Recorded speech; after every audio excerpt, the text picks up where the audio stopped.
Live from our 7 Tasmania studios, your nightly news with Rachel Williams begins now. A 60-year-old man has died after his quad bike collided with a four-wheel drive on the west coast. Paramedics were called to the Sandy Cape track near Tema just before 3 p.m. yesterday.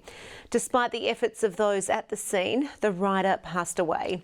Investigations are continuing with a report to be prepared for the coroner. The state government has been accused of sitting on millions of dollars set aside to resolving Hobart's congestion woes. Labor wants light rail established in the northern suburbs. The Transport Minister says he won't be rushed into finding a fix. As Tasmania slowly recovers from COVID-19, old arguments are sprouting back up. The rail corridor is here. Many other cities and states would love to have significant infrastructure already laid down through the city. Labor says it's time to make light rail a reality, starting with $25 million set aside for congestion in the Hobart City deal. During the 2018 election, the Liberals promised that a rail service would be delivered within 5 years. We're 2.5 years in, and all we've got is a consultant report and not much else. It's got the backing of some real estate agents who point to rail success in other cities. The areas that have this light rail in here have had prices significantly increased in regards to sales. There's more turnover, there's more desire for people to want to live in these areas. The Transport Minister insists the rail corridor will be used, but don't expect anything anytime soon. It's not just about rail, it could be about buses, it could be about trackless trams. And so we've agreed to take it to expert advice. So we have it with the consultant at the moment. For now, he's focused on roads. Today announcing a $3.8 million tender to fix East Coast intersections and highways. This project, along hopefully with a few more in the pipeline, will go a long way to at least allow us to remain stable for this period. Sean McComish, 7 Tasmania News. More than 140 fines have been dished out to drivers speeding past emergency scenes. Laws forcing motorists to slow down to 40 kilometres when passing vehicles with flashing lights or sirens came into effect in December. In that time, there have been 144 infringements issued statewide. When you see red and blue in front of you, you need to slow to 40 kilometres an hour so that you go past that incident on the side of the road safely. In the worst case, one driver was found speeding past emergency workers at 85 kilometres an hour. Australian Test cricket captain Tim Paine has opened up about the effect of a serious finger injury he sustained in 2010 on his mental health. The Hobart-based player is encouraging people to seek help if they're feeling down, saying the support he received helped change his outlook on life. In 2010, Tim Paine's career was on the rise. He debuted for Australia and was cementing his place as the country's next great wicketkeeper. But a finger injury sustained in an all-star match in November that year changed everything. I thought, it's a broken finger, I'll be back in no time and I'll continue on where I was. And unfortunately, that wasn't the case. It was took a long time to get right. Taking multiple surgeries to properly fix, it left the Tasmanian on the sidelines for an extended period of time. His mental well-being also affected, losing confidence and his love for the game. The feelings at times reducing him to tears. And I would have had just sitting on the couch, not bawling my eyes out, but I'd be crying in some sort of... It was weird. It was really painful. The impact extending to some of his most important relationships. I was pretty ordinary to my partner, who's now my wife. Very snappy. I was captain of Tasmania. And again, doing a really poor job of that because I was always angry. Eventually seeking help, it became a turning point in his life and career, rising to become the national captain. I still remember it like it was yesterday. I remember walking out of that room and I felt instantly better. Paine, the inaugural guest on a new podcast launched by Drinkwise in the wake of the coronavirus crisis. We encourage all Australians, if they are feeling stressed and anxious, to reach out and get help and support so they can actually emerge from this crisis in a better place. We've been able to spin it a bit and say, well, it's actually braver to speak up. It's actually braver to share things than sit in the corner and not. John Hunt, 7 Tasmania News. And if you or someone you know is struggling, you can contact Lifeline on 13 11 14.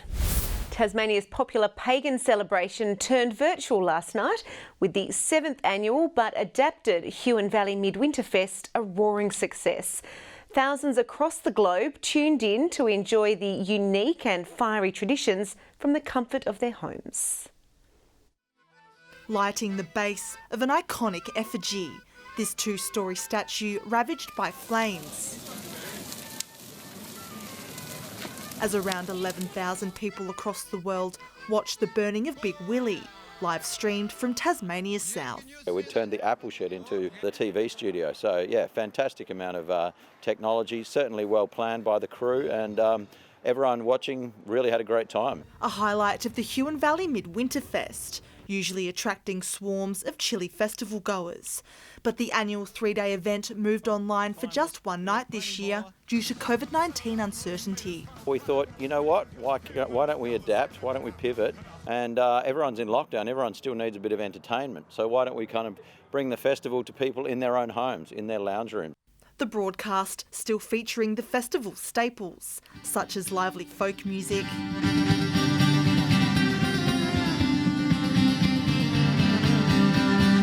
Morris dancers dressed in their traditional garb,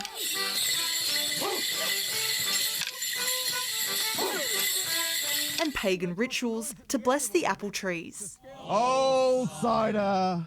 Old cider! We were all standing at the back of this shed, banging pots and pans and making lots of noise. So we certainly think we've done the right thing with the wassail and woken up the apple trees and scared away the evil spirits, which is actually what it's all about. The festival moved to the Ranelagh Showgrounds last year, but made its way back home here at Willie Smith's Apple Shed for the live broadcast. Organisers are now already thinking about what next year may look like. We'd love to have everyone back next year. We certainly think we'll be coming at you next year as well, live streamed. Why not? The feedback's been great, and it's just a really great opportunity to again take Tassie to the rest of the world. Ruby Kamane, 7 Tasmania News. A 39-year-old man has been winched to safety after sustaining injuries while riding a trail bike in a group on the state's east coast. Due to the inaccessibility of the terrain, the Westpac rescue helicopter was deployed near Douglas Apsley National Park yesterday afternoon. He was then flown to the Royal Hobart Hospital in a stable condition.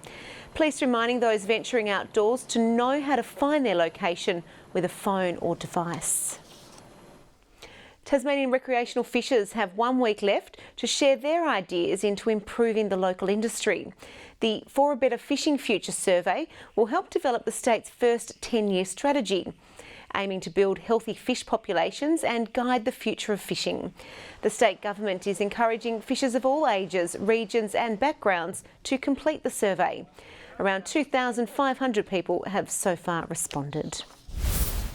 Tasmanian Formula 3 driver Alex Peroni has finished 11th in his latest Formula 3 race in Austria overnight.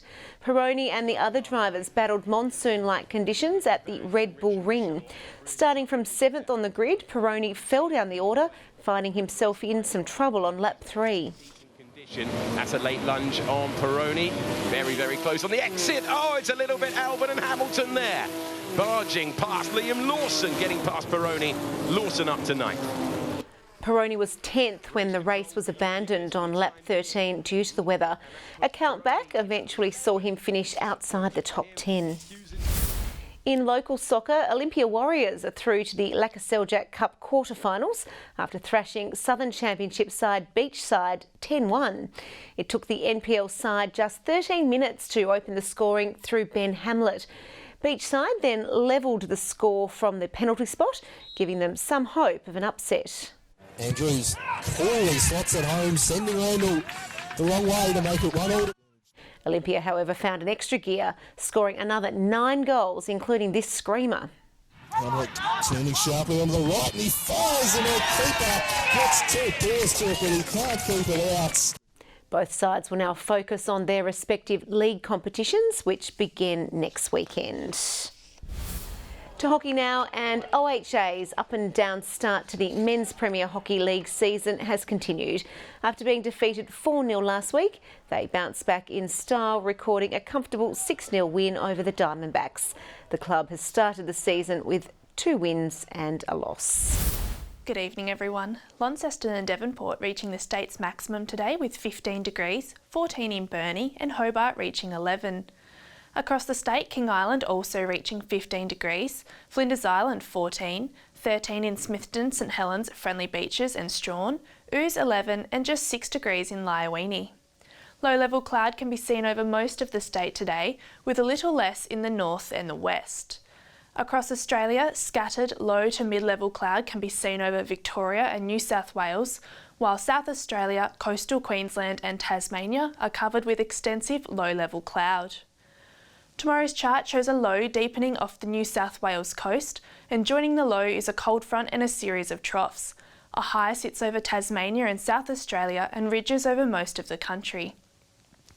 East to southeasterly winds tomorrow 5 to 15 knots, grading to 15 to 20 knots about the north. Partly cloudy and 11 in Hobart and Dover tomorrow, Ouse 10 with morning frost. Launceston and Scottsdale both mostly sunny and 13. Sunny and 13 in Devonport. Burnie 13 degrees tomorrow, mostly sunny and 12 in Strahan. Stanley also sunny, reaching a top of 14. And in the east, possible showers and 14 in St Helens. Swansea reaching 12 with light showers and morning frost and 11 in Ross. Looking on to Tuesday now, light showers about the east, fine elsewhere. Light showers about the east and southeast on Wednesday. And on Thursday, light showers also about the east, fine elsewhere. Possible storms in Perth tomorrow, 16 in Adelaide and Melbourne, rain and 11 in Canberra and 22 in Brisbane. And Rach, these are your current temperatures around the state tonight. Great, thanks for that, Chelsea. That's your news for now. Good night.